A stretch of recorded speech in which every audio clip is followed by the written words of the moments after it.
किसी समय की बात है। रूपनगर नामक एक समृद्ध और विशाल राज्य था, जहां पर एक पराक्रमी राजा शासन किया करता था। राजा का एक विश्वासपात्र मंत्री था, जो हर छोटे बड़े निर्णय में राजा का मार्गदर्शन करता। राजा का पुत्र राजकुमार प्रीतसेन और मंत्री का पुत्र सुलोचन दोनों बचपन के अभिन्न मित्र थे। उनकी मित्रता इतनी गहरी थी कि वे हर समय साथ रहते, शिकार खेलते, घुड़सवारी करते और राजकाज की शिक्षा प्राप्त करते। एक दिन राजकुमार और सुलोचन शिकार खेलने के लिए जंगल की ओर निकल पड़े।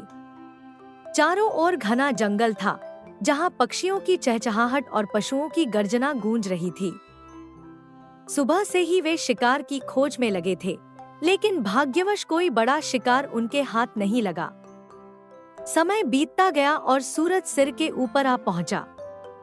धूप तेज हो गई और गर्मी के कारण दोनों को तीव्र प्यास लगने लगी। राजकुमार थककर एक बड़े वृक्ष के नीचे बैठ गए और बोले, सुलोचन, अब मुझसे और आगे नहीं चला जाता। प्यास के मारे गला सूख रहा है। कहीं पानी मिलता तो कितना अच्छा होता। सुलोचन ने चिंतित स्वर में कहा, राजकुमार, आप यहाँ आराम करें, मैं पानी की खोज करता हूँ और जल्द ही लौटता हूँ। इतना कहकर सुलोचन अपने घोड़े पर सवार होकर जंगल में पानी की तलाश में निकल पड़ा। कई मील तक भटकने के बाद उसे दूर एक सुंदर बगीचा दिखाई दिया। वह तेजी से बगीचे की ओर बढ़ा। बगीचा बेहद मनमोहक था। चारों ओर हरे भरे पेड़, रंग बिरंगे फूल और हवा में तैरती मंद सुगंध किसी स्वर्ग से कम नहीं लग रही थी। बगीचे के बीचों बीच एक प्राचीन कुआं था, जिसकी दीवारें बेलबूटों से ढकी हुई थी। कुएं से ठंडी हवा आ रही थी, जिससे स्पष्ट था कि इसमें पानी होगा। बिना समय गंवाए सुलोचन ने जल्दी जल्दी कुएं से बाल्टी में पानी भरा। पहले उसने खुद की प्यास बुझाई और फिर राजकुमार के लिए पानी भरने लगा। लेकिन तभी उसकी नजर कुएं की दीवार पर गई, जहां एक बेहद सुंदर लड़की की नक्काशी बनी हुई थी। वह चित्र इतना जीवंत था कि सुलोचन मंत्रमुग्ध हो गया। लड़की की बड़ी बड़ी आंखें, कोमल मुस्कान और अद्भुत सौंदर्य उसे किसी अप्सरा के समान प्रतीत हो रहा था। वह चित्र को देखता ही रह गया, जैसे कोई अनजानी शक्ति उसे खींच रही हो। अचानक उसे राजकुमार की याद आई। वह झटके से चेतना में लौटा और जल्दी से पानी लेकर लौट पड़ा। राजकुमार ने जब पानी पिया तो उन्हें कुछ राहत मिली। उन्होंने गहरी सांस लेते हुए पूछा, सुलोचन, तुम यह पानी कहाँ से लाए हो? सुलोचन ने बगीचे और कुएं का सारा वर्णन किया, लेकिन उसने उस रहस्यमयी चित्र का जिक्र नहीं किया। राजकुमार उत्सुक हो गए और बोले, चलो, मुझे भी उस बाग में ले चलो। मुझे भी देखना है वह जगह जहां से यह ठंडा और मीठा पानी आया है। यह कहकर दोनों घोड़ों पर सवार होकर उस रहस्यमयी बाग की ओर चल पड़े, बिना यह जाने कि वह बगीचा और कुआं उनके जीवन की दिशा बदलने वाले थे। गर्म दोपहर की हल्की ठंडी छाव में जब राजकुमार प्रीतसेन और सुलोचन बाग में पहुँचे, तो उनकी आंखों में कौतूहल और राहत दोनों ही झलक रहे थे। हरे भरे वृक्षों के मध्य वह बाग किसी स्वर्ग से कम नहीं लग रहा था। रंग बिरंगे फूलों की खुशबू हवा में घुली हुई थी और पंछियों की चहचहाहट वातावरण को मधुर बना रही थी। चलते चलते राजकुमार की नजर उस प्राचीन कुएं पर पड़ी, जिसके चारों ओर बेलों ने अपनी जड़ें जमा रखी थी। जैसे ही वह कुएं के पास पहुंचे, उनकी नजर कुएं की दीवार पर बनी एक अद्भुत तस्वीर पर जा टिकी। वह चित्र एक अनुपम सौंदर्य की धनी युवती का था। बड़ी बड़ी चमकती आंखें, लंबे काले घने बाल, गले में सुनहरी माला और उसके चेहरे पर एक मोहक मुस्कान। ऐसा प्रतीत हो रहा था मानो वह चित्र जीवंत हो, जैसे अभी बोल उठेगा। राजकुमार चित्र को अपलक निहारते रह गए।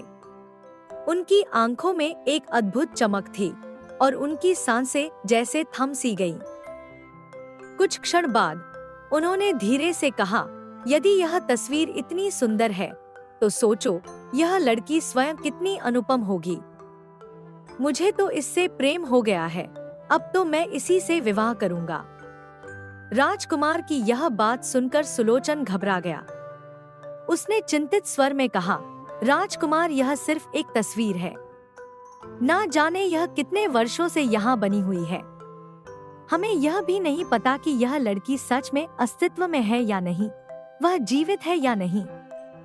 यह भी संभव है कि किसी कलाकार ने यूं ही एक काल्पनिक चित्र उकेरा हो, परंतु राजकुमार पर प्रेम का ऐसा जुनून सवार था कि वह किसी भी तर्क को सुनने को तैयार नहीं थे। उन्होंने गहरी सांस ली और तस्वीर को छूते हुए कहा, अगर यह लड़की इस दुनिया में नहीं रही तो मेरे लिए भी जीने का कोई कारण नहीं है। मैं इसे पाने के लिए किसी भी हद तक जा सकता हूँ। राजकुमार की ऐसी दशा देखकर सुलोचन भयभीत हो गया। उसने सोचा, अगर मैंने राजकुमार की बात नहीं मानी तो यह मेरे और मेरे परिवार के लिए अच्छा नहीं होगा, और यदि मैं इन्हें ऐसे ही छोड़कर वापस लौट गया तो यह अपने दुख में प्राण तक त्याग सकते हैं। सुलोचन ने धीरे से उनके कंधे पर हाथ रखते हुए कहा, राजकुमार, कृपया स्वयं को संभालिए। हमें कम से कम अगले गांव तक तो जाना ही होगा। वहां जाकर हम इस तस्वीर वाली लड़की के बारे में कुछ जानकारी हासिल कर सकते हैं। किंतु राजकुमार अपनी धुन में थे। उन्होंने दृढ़ता से कहा, नहीं, मैं कहीं नहीं जाऊंगा। यहाँ यह घना बाग है, शीतल जल है, मीठे फल हैं, और सबसे महत्वपूर्ण यह तस्वीर मेरे सामने है। जब तक तुम इस तस्वीर वाली लड़की को मेरे पास लेकर नहीं आओगे, मैं यहाँ से नहीं हटूंगा। सुलोचन समझ गया कि अब राजकुमार को मनाना असंभव है। आखिरकार भारी मन से उसने राजकुमार को उसी बाग में छोड़ने का निश्चय किया और स्वयं उस रहस्यमयी लड़की की खोज में निकल पड़ा। सुलोचन तेज कदमों से गांव की ओर बढ़ा, जहां वह उन लोगों से पूछताछ करने लगा जो उस बगीचे और वहां मौजूद कुएं के बारे में जानते थे। गांव की गलियों में घूमते हुए उसने कई लोगों से सवाल किए, लेकिन सही जानकारी देने वाला कोई नहीं मिला।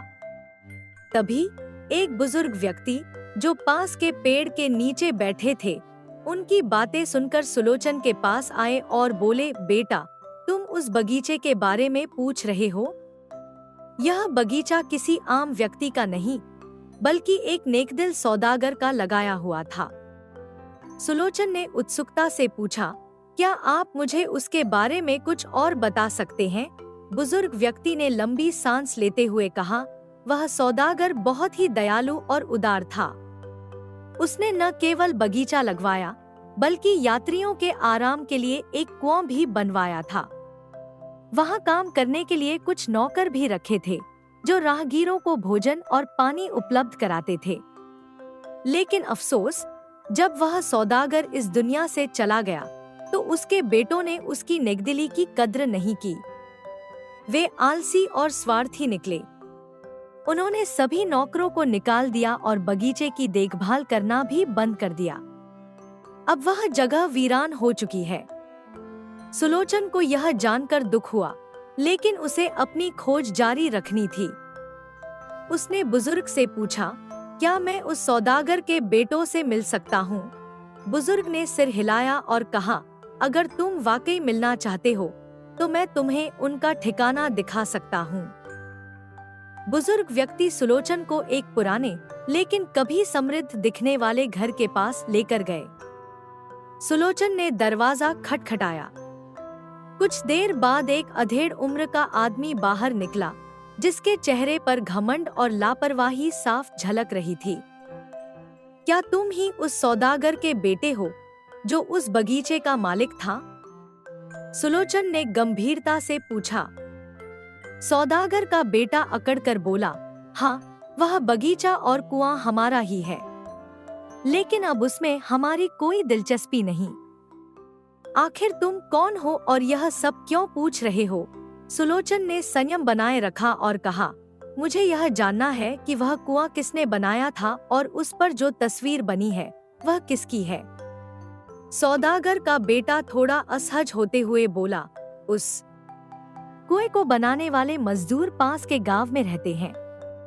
अगर तुम्हें उनके बारे में जानना है तो वहां जाकर खुद पूछ लो। सुलोचन ने सिर हिलाया और धन्यवाद कहकर वहां से निकल पड़ा।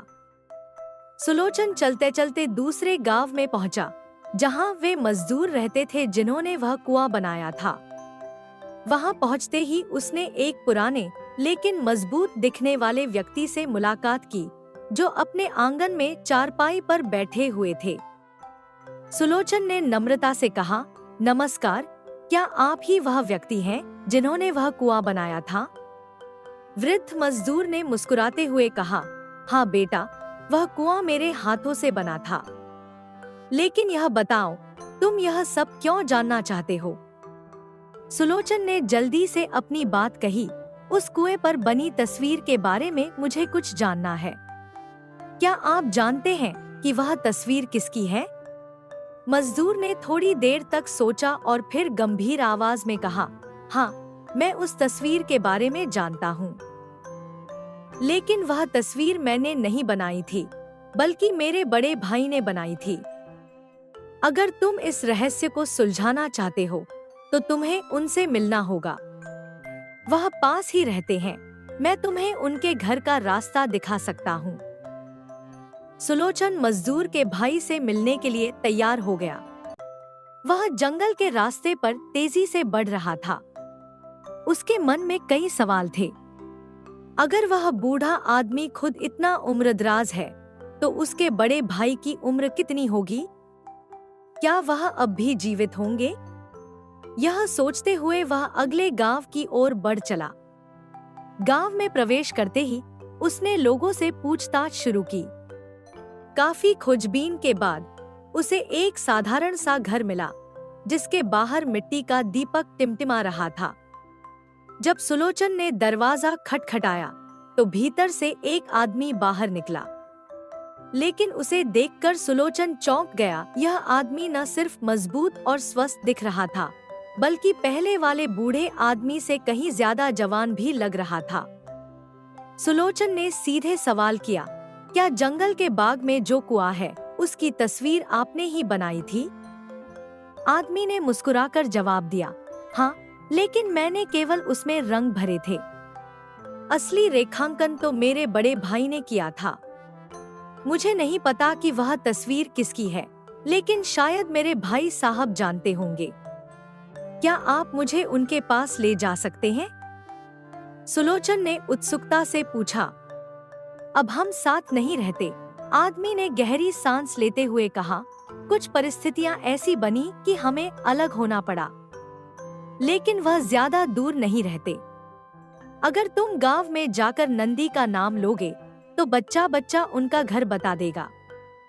सुलोचन ने उस आदमी को धन्यवाद दिया और जल्दी से नंदी साहब के गांव की ओर निकल पड़ा। वहां पहुंचते ही उसे महसूस हुआ कि यह नाम हर किसी की जुबान पर था।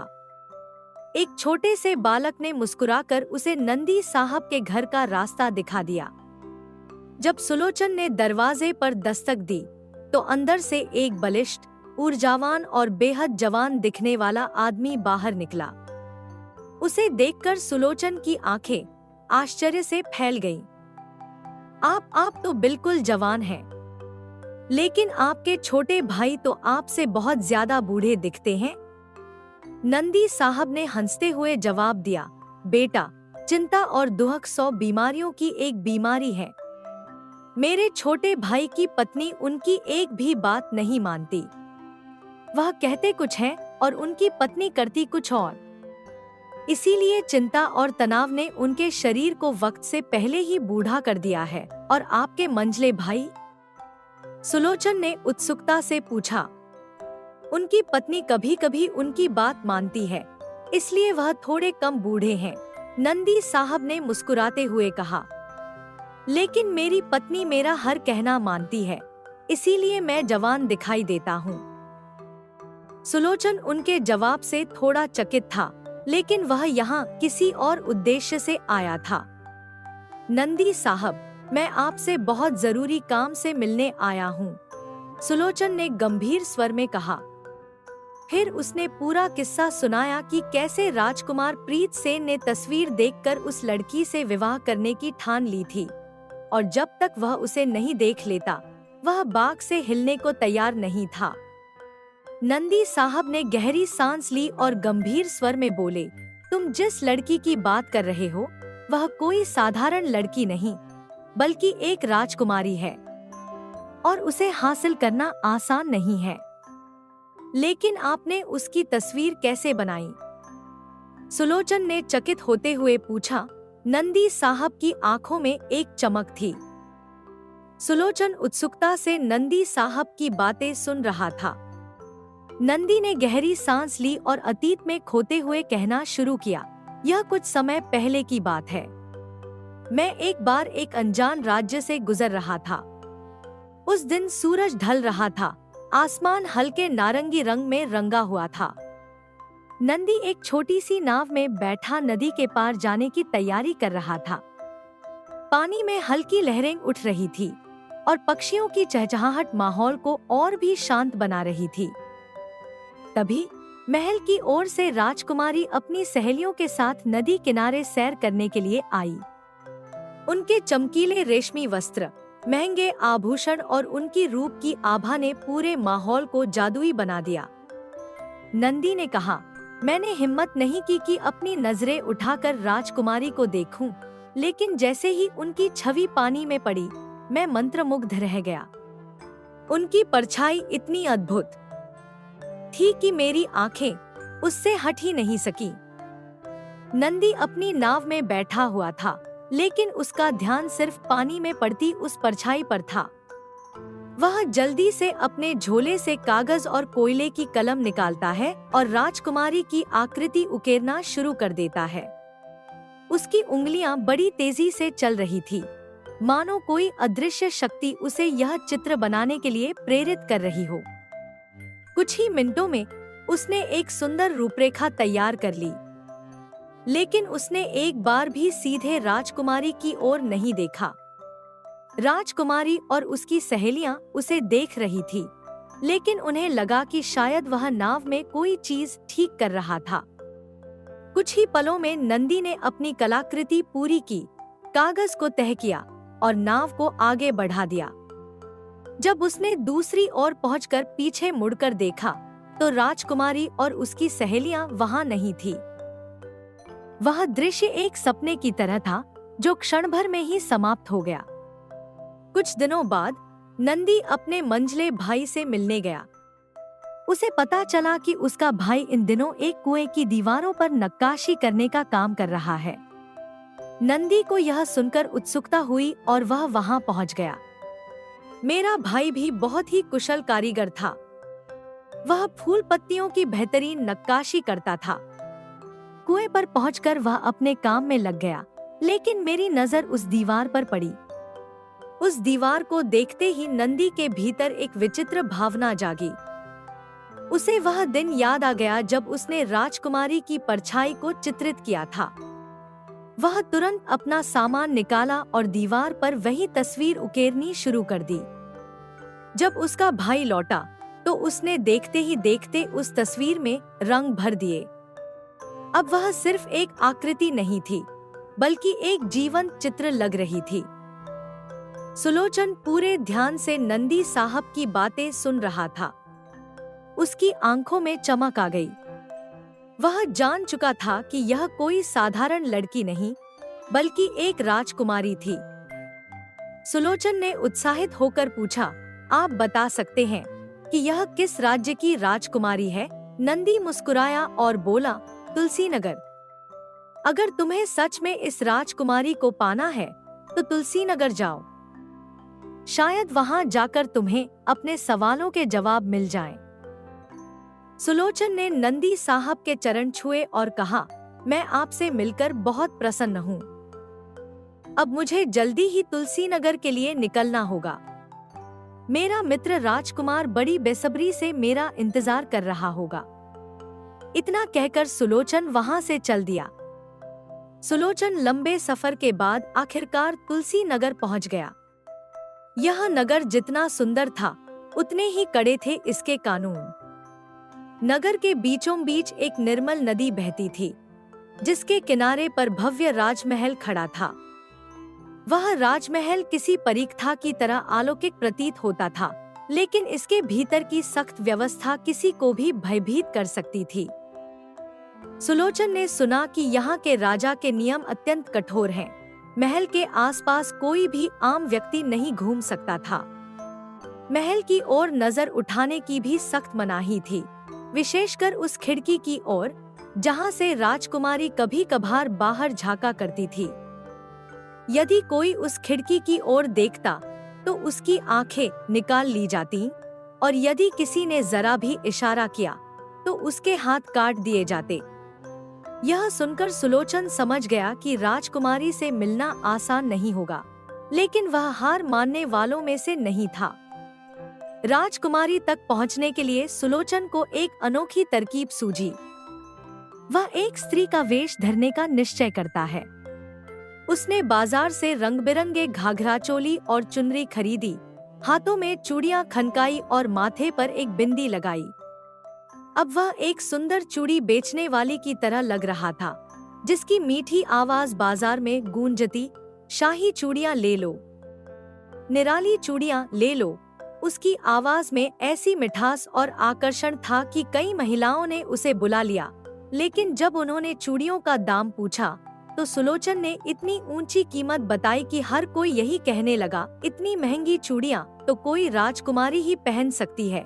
सुलोचन इसी बहाने महल के आसपास घूमता रहा। उसने 2 दिन तक यही तरीका अपनाया, लेकिन अब तक वह उस खास खिड़की तक नहीं पहुंच सका जहां से राजकुमारी झांकती थी। तीसरे दिन राजकुमारी, जो अक्सर उदास रहती थी, खिड़की के पास आकर बैठी थी। उसकी आंखों में एक अजीब सी वीरानी थी। तभी उसकी नजर सड़क पर गई, जहां एक सुंदर सी चूड़ी बेचने वाली अपने हाथ में चमचमाती चूड़ियों से भरी टोकरी लिए हुए खड़ी थी। उस लड़की की आवाज में कुछ ऐसा जादू था कि राजकुमारी ठगी सी रह गई। कौन है यह चूड़ी बेचने वाली? इसकी आवाज इतनी मधुर क्यों लग रही है? उसकी उत्सुकता बढ़ती जा रही थी। आखिरकार उसने अपनी प्रिय दासी को बुलाया और कहा, जाओ, इस चूड़ी बेचने वाली को महल के भीतर बुलाओ, मुझे इसकी चूड़ियां देखनी हैं। राजकुमारी की आज्ञा मिलते ही दासी नीचे गई और सुलोचन को महल के भीतर बुला लाई। राजमहल की सुंदरता देखते ही बनती थी। सोने चांदी से जड़ी दीवारें, रेशमी पर्दे और बहुमूल्य पत्थरों से सजे फर्श। लेकिन सुलोचन की नजरें केवल राजकुमारी पर थी। राजकुमारी बेहद सुंदर थी। गुलाबी गाल, बड़ी बड़ी गहरी आंखें और होठों पर हल्की मुस्कान। लेकिन उसके चेहरे पर एक अनकहा दुहक झलक रहा था, जैसे वह किसी अनदेखी कैद में जी रही हो। सुलोचन ने धीरे धीरे उसे चूड़ियां दिखानी शुरू की। वह हर चूड़ी की खासियत बताते बताते ऐसी मजेदार बातें करने लगा कि राजकुमारी खिलखिलाकर हंस पड़ी। यह पहली बार था जब महल में किसी ने राजकुमारी को इस तरह हंसते देखा था। राजकुमारी को सुलोचन की बातें इतनी पसंद आई कि वह कहने लगी, अरे चूड़ी वाली, तुम रोज ही यहाँ आया करो। चाहे हम चूड़ियां खरीदे या ना खरीदे, पर तुम्हारी मजेदार बातें सुनने का मन करता है। सुलोचन ने सिर झुकाकर कहा, अगर आपकी यही इच्छा है तो मैं जरूर आऊंगी। राजकुमारी। उस दिन के बाद सुलोचन प्रतिदिन राजमहल जाने लगा। लेकिन उसकी असली योजना अब शुरू होने वाली थी।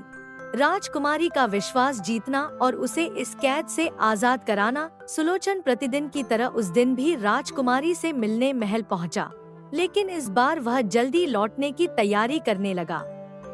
राजकुमारी ने चौंक कर पूछा, अरे सखी, आज क्या बात है? तुम इतनी जल्दी क्यों जा रही हो? सुलोचन ने दुखी स्वर में उत्तर दिया, राजकुमारी जी, मेरा पति बहुत बीमार है। आज मैं उससे जल्दी लौटने का वादा करके आई हूँ। ईश्वर करे कि वह जल्दी ठीक हो जाए, तब मैं दिन भर यहीं आपके पास रहूंगी। राजकुमारी ने चिंता से सिर हिलाया और सुलोचन को विदा किया। लेकिन अगले दिन जब सुलोचन महल में आई तो वह फूट फूट कर रो रही थी। उसकी आंखों से आंसू थमने का नाम ही नहीं ले रहे थे। राजकुमारी का दिल पसीज गया। उसने पास आकर सुलोचन का सिर सहलाया और करुणा भरे स्वर में बोली, मैं समझ गई, तुम्हारे पति अब इस दुनिया में नहीं रहे, है ना? सुलोचन ने सिसकते हुए सिर हिला दिया। राजकुमारी ने उसे अपने पास बैठाया और सांत्वना दी, तुम चिंता मत करो सखी, आज से तुम मेरे पास ही रहोगी। वैसे भी मैं सोच रही थी कि किसी तरह तुम्हें अपने पास रख लूं। अब तुम्हारा इस दुनिया में कोई नहीं तो तुम मुझे ही अपनी बहन समझो। अब तुम मेरी नौकरानी नहीं बल्कि मेरी खास सहेली हो। राजकुमारी ने जो कहा वह करके भी दिखाया। वह हमेशा सुलोचन को अपने साथ रखती, उसे अच्छे भोजन व सुंदर वस्त्र देती और उसके साथ महल के बाग बगीचों व नदी के किनारे घंटों सैर किया करती। दोनों सहेलियों की हंसी मजाक और बातचीत महल में गूंजने लगी। एक दिन जब वे दोनों महल के बगीचे में बैठे थे तो सुलोचन ने राजकुमारी की आंखों में एक अजीब सी उदासी देखी। वह कुछ अनमनी सी लग रही थी। सुलोचन ने हल्के स्वर में पूछा, राजकुमारी, आपको याद है जब मैं पहली बार यहाँ आई थी तो आपने कहा था कि मैं बहुत दिनों के बाद मुस्कुराई हूँ, लेकिन आज भी आपकी आंखों में कोई चिंता झलक रही है। आखिर बात क्या है? राजकुमारी ने गहरी सांस ली और भारी स्वर में बोली, सखी मैं तुम्हें क्या बताऊं? मेरे जीवन पर एक बड़ा संकट आ गया है। कौन सा संकट? सुलोचन ने उत्सुकता और चिंता से पूछा। राजकुमारी की आंखें भर आईं। वह सुलोचन से लिपटकर फूट फूट कर रो पड़ी। उसने सिसकते हुए कहा, एक निर्दयी और क्रूर राजा ने अपने दूत को भेजकर मेरे पिता से विवाह की अंतिम तिथि तय करने के लिए कहा है। वह दुष्ट राजा 200 कोस दूर एक विशाल साम्राज्य का शासक है। उम्र में मुझसे कई गुना बड़ा है और उसके बाल तक सफेद हो चुके हैं। लेकिन सबसे बड़ा संकट यह है कि उसकी सेना बहुत शक्तिशाली है। पिताजी को भय है कि अगर उन्होंने इस शादी से इनकार कर दिया तो वह हमारे राज्य पर चढ़ाई कर देगा। राजकुमारी ने रुककर आंसू पोंछे और धीमी आवाज में आगे कहा, पिछले 2 वर्षों से पिताजी किसी न किसी बहाने से इस प्रस्ताव को टालते आ रहे थे, लेकिन अब वह क्रूर राजा धैर्य खो चुका है। इस बार उसने दूत के माध्यम से साफ साफ कह दिया है कि अब कोई बहाना नहीं चलेगा, या तो विवाह होगा या फिर युद्ध। यह कहते कहते राजकुमारी फिर सुलोचन से लिपट गई और उसकी साड़ी भिगोते हुए रोने लगी। सुलोचन, जो अब तक एक चूड़ी बेचने वाली स्त्री के रूप में राजकुमारी की प्रिय सहेली बन चुका था, हल्की मुस्कान के साथ बोला, राजकुमारी, क्या इस कठिन परिस्थिति से निकलने का कोई उपाय नहीं है? राजकुमारी ने एक गहरी सांस ली और उदास स्वर में कहा, नहीं, कोई उपाय नहीं है। यह नगरी किले की तरह सुरक्षित है। न कोई अंदर आ सकता है और न कोई बाहर जा सकता है। हर ओर सख्त पहरा है। और फिर अगर हम किसी तरह भाग भी गए तो 2 औरतें अकेले कहाँ जाएंगी? हमारा पीछा किया जाएगा और हमें पकड़ लिया जाएगा। सुलोचन ने दृढ़ स्वर में कहा, अगर आप मुझ पर विश्वास करें तो मैं आपको एक ऐसे स्थान पर ले जा सकती हूँ जहाँ सिर्फ शांति और प्रेम का वास है। वहाँ के लोग दयालु और नेकदिल हैं। वहाँ का राजकुमार अत्यंत सुंदर और साहसी है, जो आपकी रक्षा करने के लिए हर कठिनाई का सामना कर सकता है।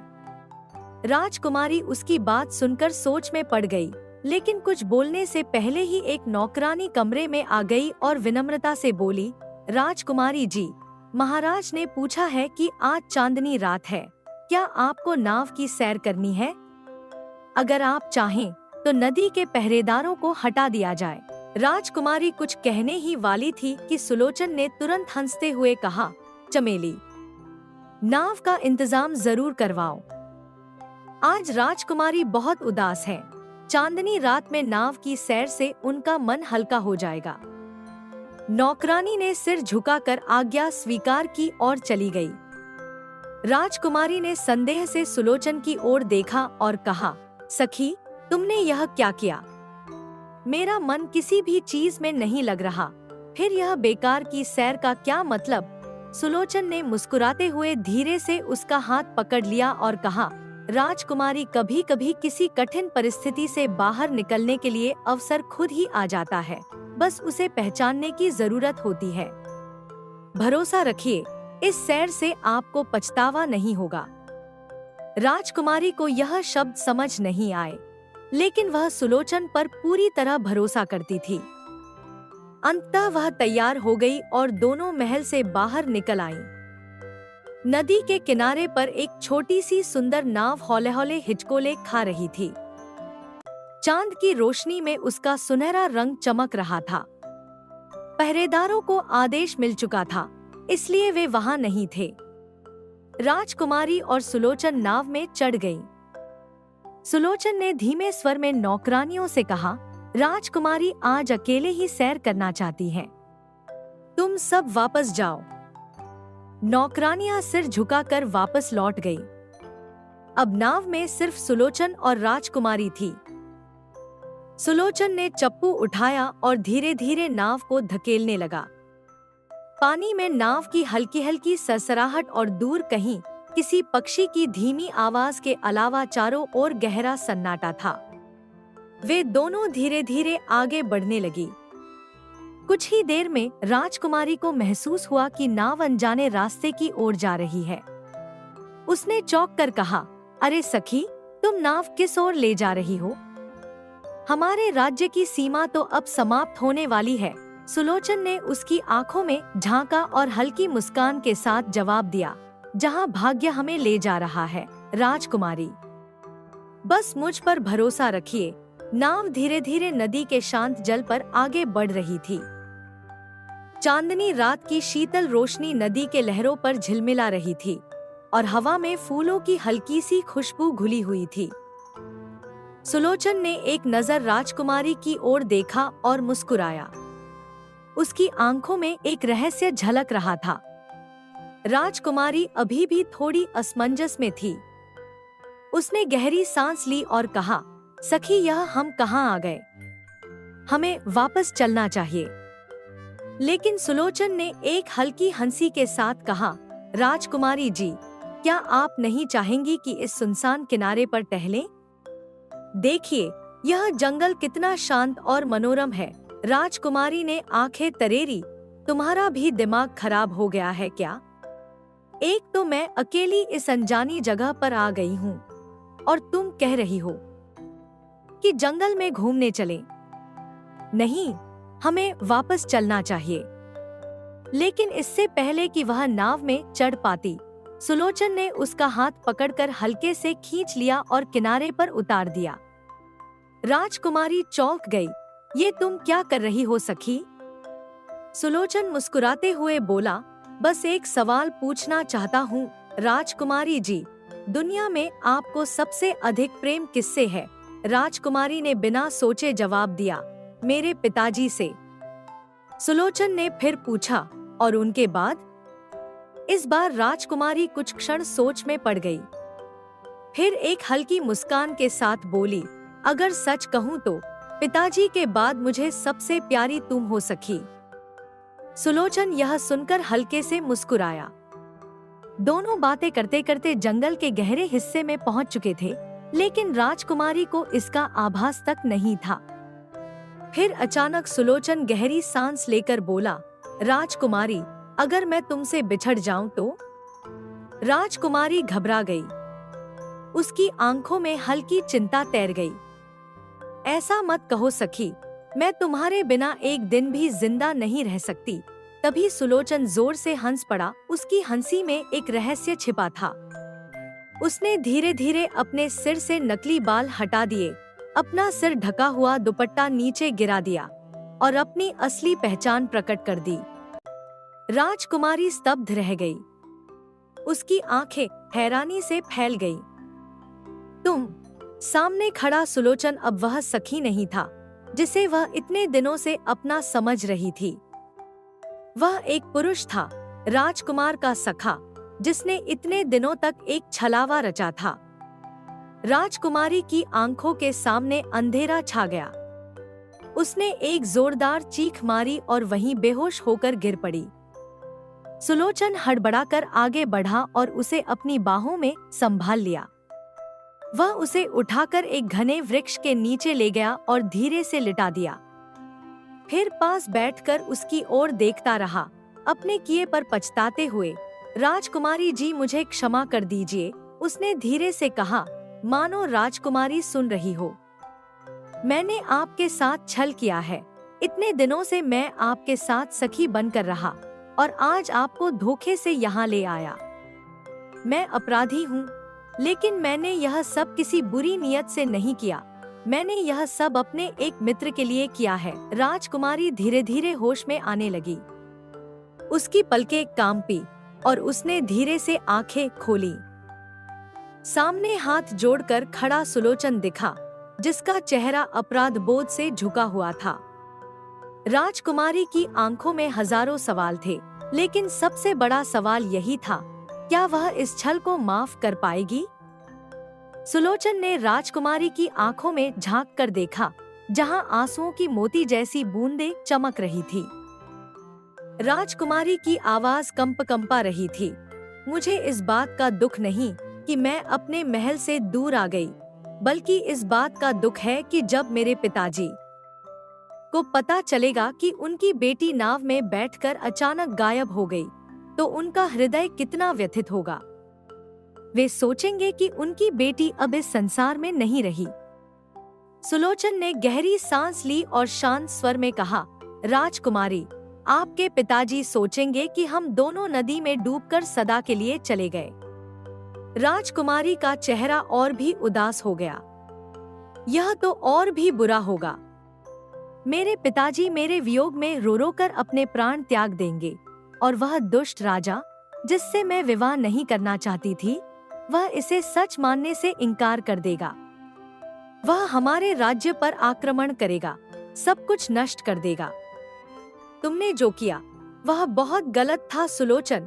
सुलोचन ने अपने दोनों हाथ जोड़कर कहा, राजकुमारी, मेरी नियत गलत नहीं थी। मैं रूपनगर के मंत्री का पुत्र हूँ। वहाँ का राजकुमार मेरा बचपन का मित्र है। यदि हम किसी तरह वहाँ तक पहुँच जाए, तो उस दुष्ट राजा का समाधान निकालना मेरे मित्र का काम होगा। कुछ क्षण की चुप्पी के बाद सुलोचन ने कहा, आपको भूख लगी होगी, पहले कुछ खा लीजिए, फिर हम रूपनगर की ओर प्रस्थान करेंगे। दोनों ने जंगल में उगे ताजे फलों को तोड़ा और अपनी भूख को शांत किया। जैसे ही उन्होंने खाना समाप्त किया, सुलोचन ने कहा, अब सफर लंबा है, मैं आपको उठा लेता हूँ, ताकि आपको कोई तकलीफ न हो। राजकुमारी ने अपनी आंखों के आंसू पोंछते हुए दृढ़ता से कहा, अब मैं होश में हूँ। तुम जितना चलोगे, मैं भी उतना ही चलूंगी। मैं किसी की दया पर निर्भर नहीं हूँ। सुलोचन ने मुस्कुराकर सहमति में सिर हिला दिया और फिर दोनों ने अपनी यात्रा शुरू कर दी। कुछ समय बाद घने जंगलों को पार करते हुए वे एक विशाल और सुंदर बगीचे में आ पहुँचे। वहाँ कुएं के पास एक तेजस्वी युवक बैठा हुआ था। उसके चेहरे पर अद्भुत तेज था और उसकी आंखों में गहरी सोच झलक रही थी। जैसे ही उसने सामने से राजकुमारी को आते देखा, वह स्तब्ध रह गया। उसकी आंखें विस्मय से फैल गईं। तस्वीर में बनाई गई वह रूपवती कन्या आज सजीव रूप में उसके सामने खड़ी थी। राजकुमारी ने भी उसे देखा, पर वह एक अजनबी को देखकर थोड़ा घबरा गई। वह कुछ कहती इससे पहले ही सुलोचन आगे आया और मुस्कुराकर बोला, राजकुमारी जी, यह मेरा सबसे प्रिय मित्र और रूपनगर का राजकुमार है। यह कहकर सुलोचन धीरे धीरे पीछे हटा और पेड़ों के बीच कहीं गायब हो गया। राजकुमार, जो अब तक चुप था, कुछ कहने ही वाला था कि राजकुमारी ने थके हुए स्वर में कहा, मैं अभी बहुत थकी हुई हूँ। राजकुमार ने तुरंत उनकी स्थिति को समझ लिया और बिना कोई सवाल किए उन्हें एक नर्म घास के बिछौने पर बैठा दिया। वह बस उन्हें अपलक निहार रहा था, जैसे किसी अद्भुत स्वप्न को साकार होते देख रहा हो। सुलोचन बगीचे में गया और वहां से कुछ ताजे रसदार फल तोड़ लाया। साथ ही एक स्वच्छ पत्ते में शीतल जल भरकर ले आया। उसने ये सब राजकुमार और राजकुमारी के सामने रख दिए। फिर गहरी सांस लेते हुए वह गंभीर स्वर में बोला, राजकुमार, मेरा कार्य यहाँ समाप्त हो चुका है, लेकिन आपका कर्तव्य अभी शेष है। तुलसीनगर संकट में है। पड़ोसी दुष्ट राजा ने वहाँ आक्रमण कर दिया होगा और हमें तुरंत राजकुमारी के पिता की सहायता के लिए पहुँचना चाहिए। राजकुमार, जो अब तक सारी बातें ध्यान से सुन रहा था, अचानक उठ खड़ा हुआ। उसकी आंखों में क्रोध और संकल्प की ज्वाला जल उठी। उसने अपनी चमकती तलवार म्यान से निकालकर हवा में लहराई और गर्जना करते हुए बोला, मैं उस दुष्ट राजा को उसके पापों की सजा अवश्य दूंगा। उसकी ईंट से ईंट बजा दूंगा। राजकुमार, सुलोचन और राजकुमारी तुरंत रूपनगर की ओर रवाना हो गए। जैसे ही वे वहां पहुंचे, राजकुमार के पिता राजा अपने पुत्र को जीवित देखकर खुशी से अभिभूत हो उठे। उन्होंने उसे गले से लगाया और सुलोचन की ओर कृतज्ञता से देखा। जब राजा को सारा वृतांत ज्ञात हुआ, तो उन्होंने तुरंत अपनी विशाल सेना राजकुमार के हवाले कर दी। सेना के साथ राजकुमार तेजी से तुलसीनगर की ओर बढ़ा। उसका अनुमान सही निकला। दुष्ट राजा ने तुलसीनगर पर आक्रमण कर दिया था। चारों ओर युद्ध का कोहराम मचा था, लेकिन जब राजकुमार अपनी विशाल और बहादुर सेना के साथ युद्धभूमि में उतरा, तो युद्ध का पलड़ा पूरी तरह से पलट गया। राजकुमार ने अपनी तलवार से दुश्मन सेना का विनाश कर दिया। भयंकर युद्ध के बाद अंततः दुष्ट राजा राजकुमार के सामने आ खड़ा हुआ। राजकुमार की तलवार बिजली की तरह लहराई और एक ही वार में उसने उस अत्याचारी को मृत्यु के घाट उतार दिया। तुलसीनगर की प्रजा खुशी से झूम उठी। जब राजमहल में यह शुभ समाचार पहुंचा, तो राजा अपनी खुशी रोक नहीं पाए। उन्होंने अपनी प्रिय पुत्री को अपने आलिंगन में भर लिया और आंसू भरी आंखों से बोले, बेटी, मुझे विश्वास नहीं हो रहा कि तुम मेरे सामने जीवित खड़ी हो। राजकुमारी ने स्नेह से अपने पिता की आंखों से आंसू पोंछे और उन्हें पूरी घटना विस्तार से सुनाई। राजा ने गर्व से राजकुमार की ओर देखा और उसके पराक्रम की प्रशंसा की। कुछ समय तक राजकुमार तुलसीनगर में शाही मेहमान बनकर रहा। फिर शुभ मुहूर्त देखकर राजकुमार और राजकुमारी का भव्य विवाह संपन्न हुआ। पूरे राज्य में हर्षोल्लास की लहर दौड़ गई। तुलसीनगर और रूपनगर दोनों राज्यों में कई दिनों तक उत्सव मनाया गया। प्रजा ने अपने वीर राजकुमार और सुंदर राजकुमारी का भव्य स्वागत किया। इस तरह सुलोचन की चतुराई और राजकुमार की वीरता से एक नया इतिहास रच दिया गया।